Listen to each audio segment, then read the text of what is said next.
Good evening, everyone. So a couple of weeks ago, we heard Kuya Luther talk about endurance, and his journey as an endurance athlete in the Ironman, and then later in doing the 100 mile, um, running 100 miles. And so, as Christians, we are also called to endure. And so, I'm continuing on with that theme tonight, and I'll be talking about a hike that I did last November.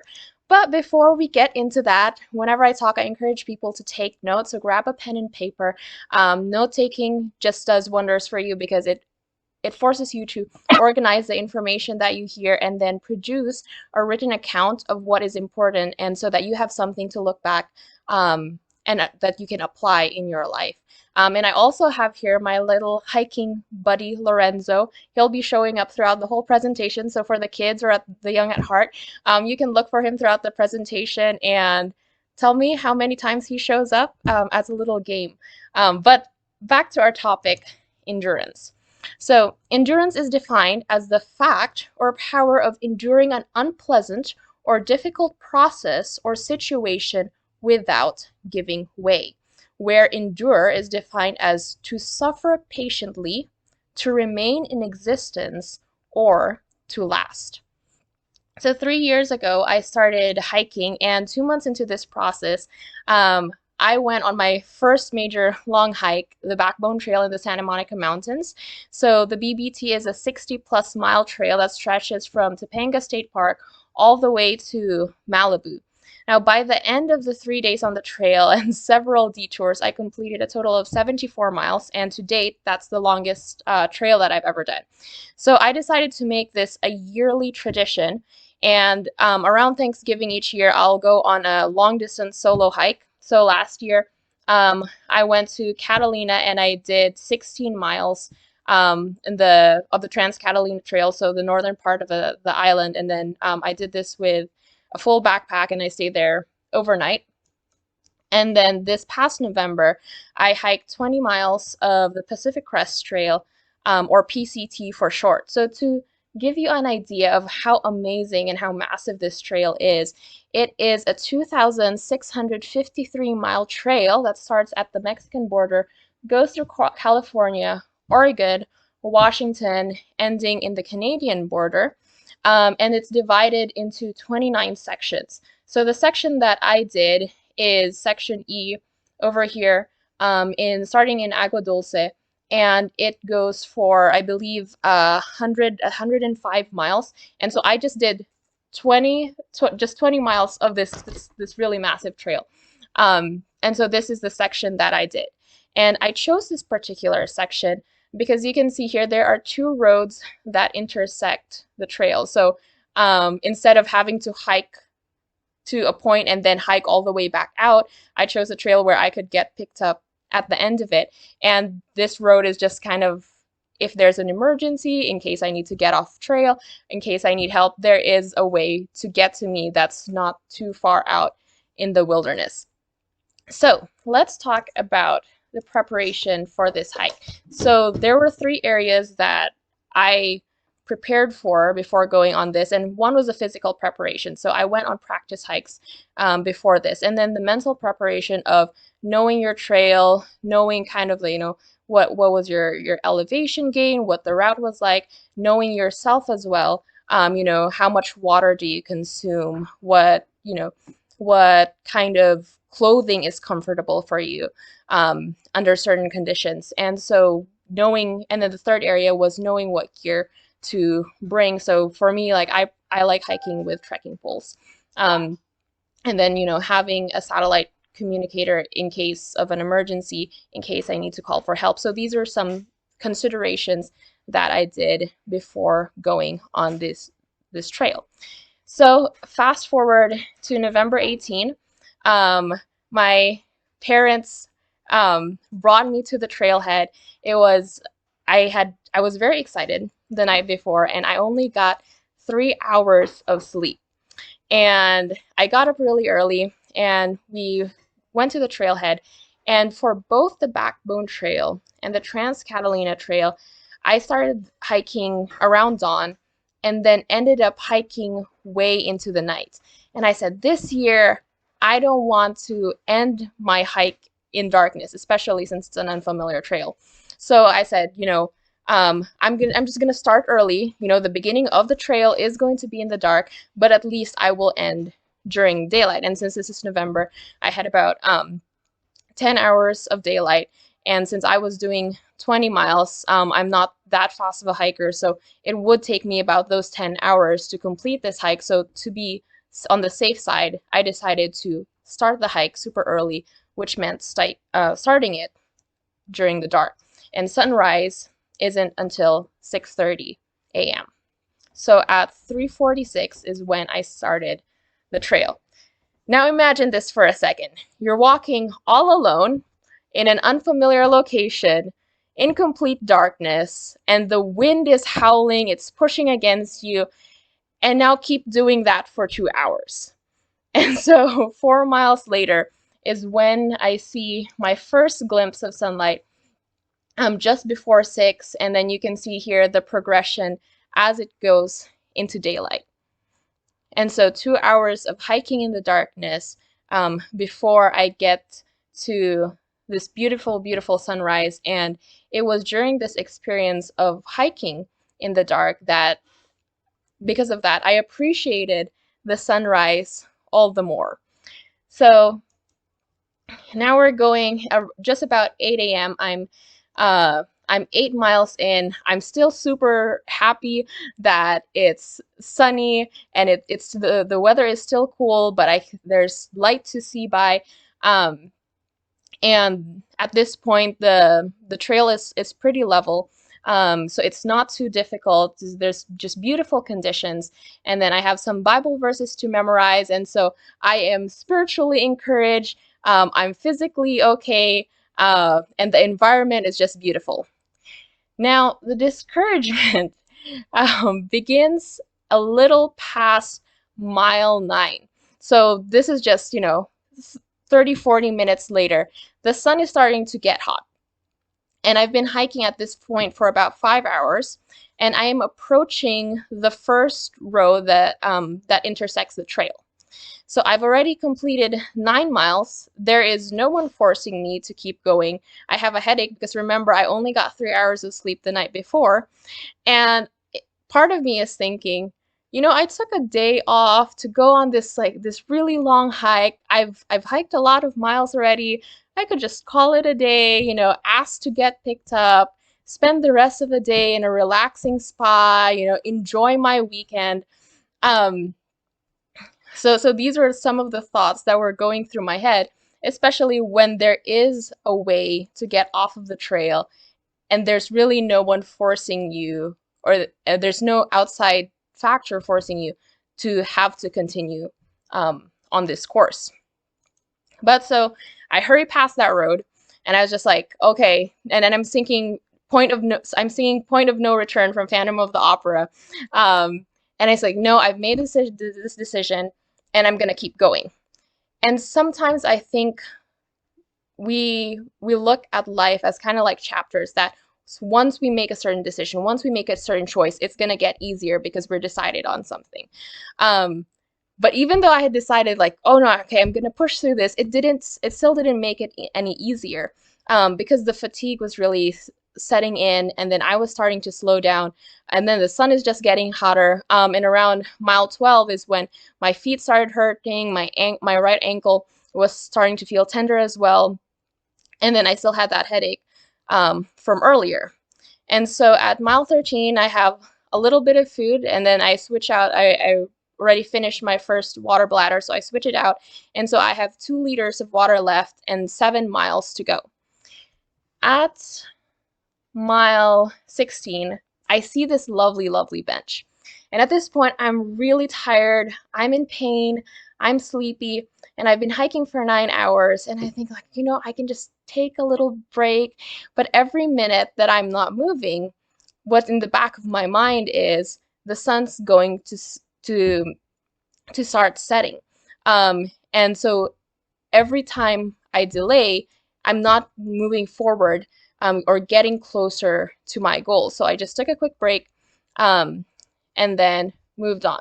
So At 2:42, I get to 20 miles into the hike. Now, how many miles am I supposed to hike on this trail? 20.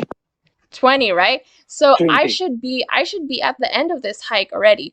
But on the map, this is where I was still at, and I was just like, that this does not look like I'm over here, you know?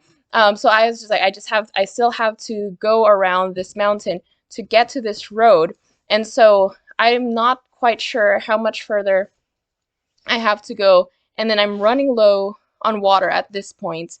And I have about 2 hours of daylight left. And I was just like, okay, I can make it, but I'm gonna have to pick up the pace. So I start jogging this last section, and when I get to about this point, I can clearly see the road. I decide to run and keep running till I get to the road. So up to this point, my average pace for per mile was 27 minutes per mile. However, when I finished this last mile, I finished it in 13 minutes, completing the 23rd mile of this hike in 13 minutes. So I reach the trailhead and I'm crying from exhaustion, relief, and a sense of accomplishment. I finished the hike in 12 hours with an hour of sunlight left to spare. And there are 4 points on endurance that I want to pull from this story. So the first is preparation.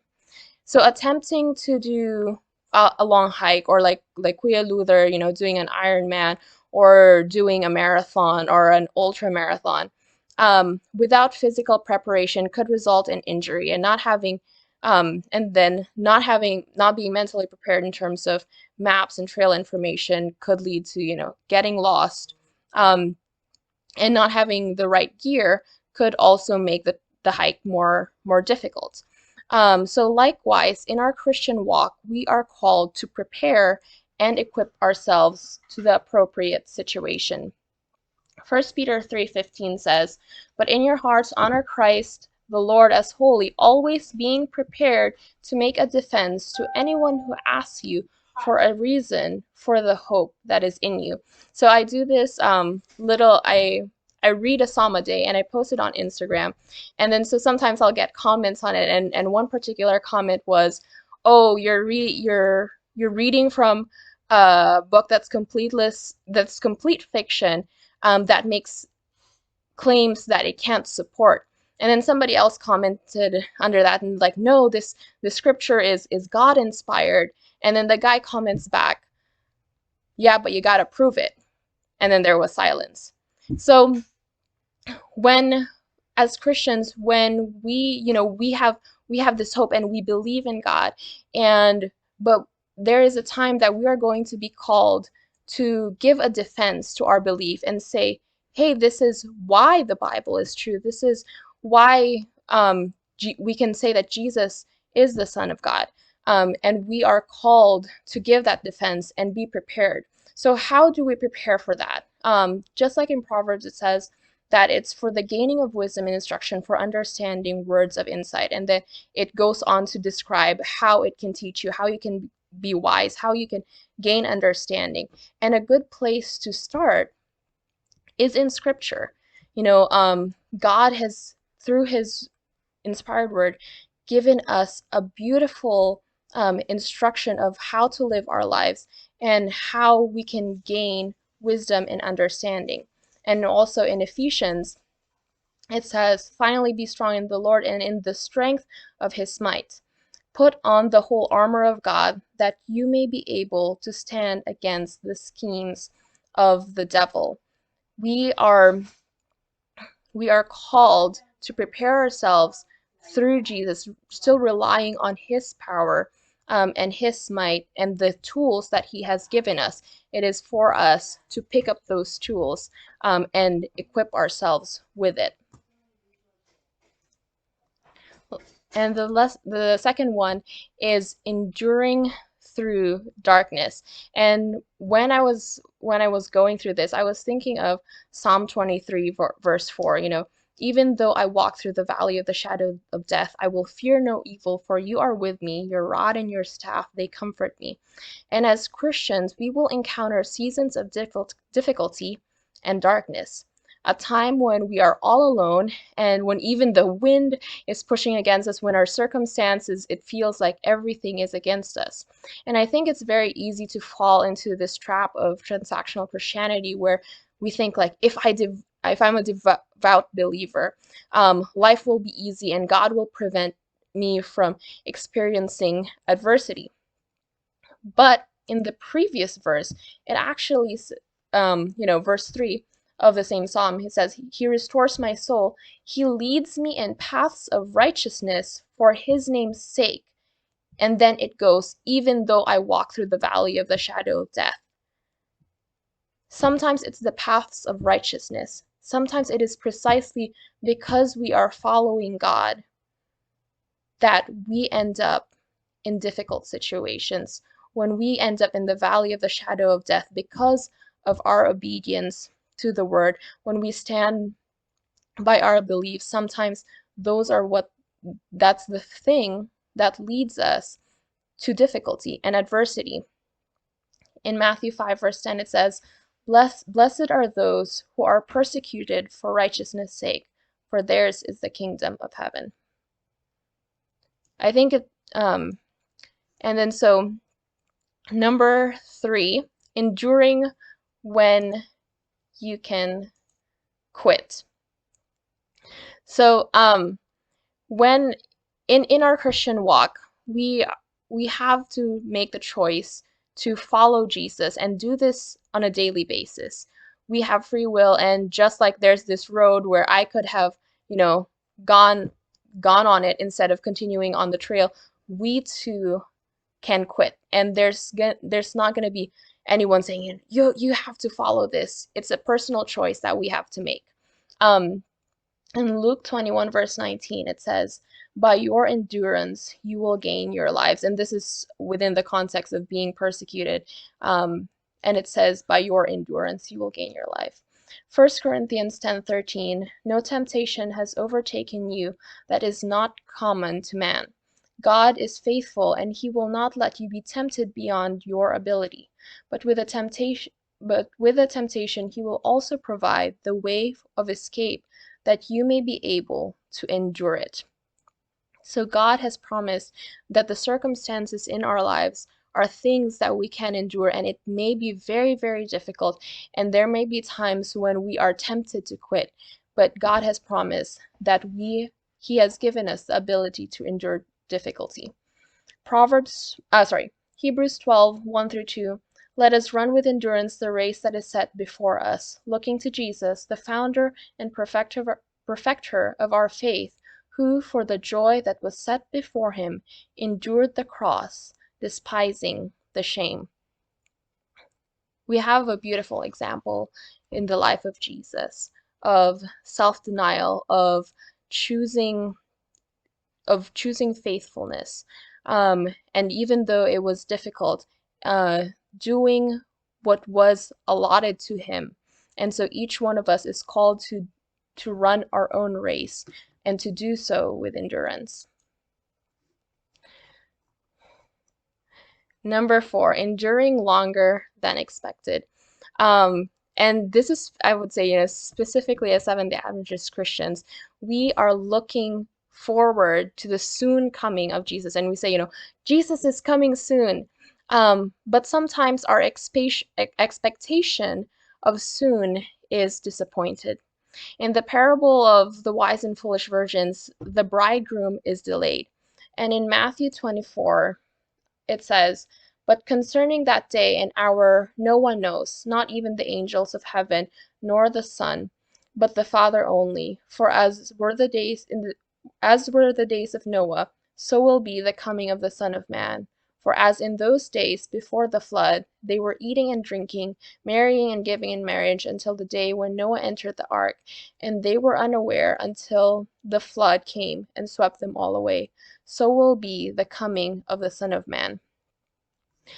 Regardless of how long we are called to wait or how long we are called to endure. Let us continue the work that is before us with faithfulness and strength, always looking to Jesus. And that's all I have.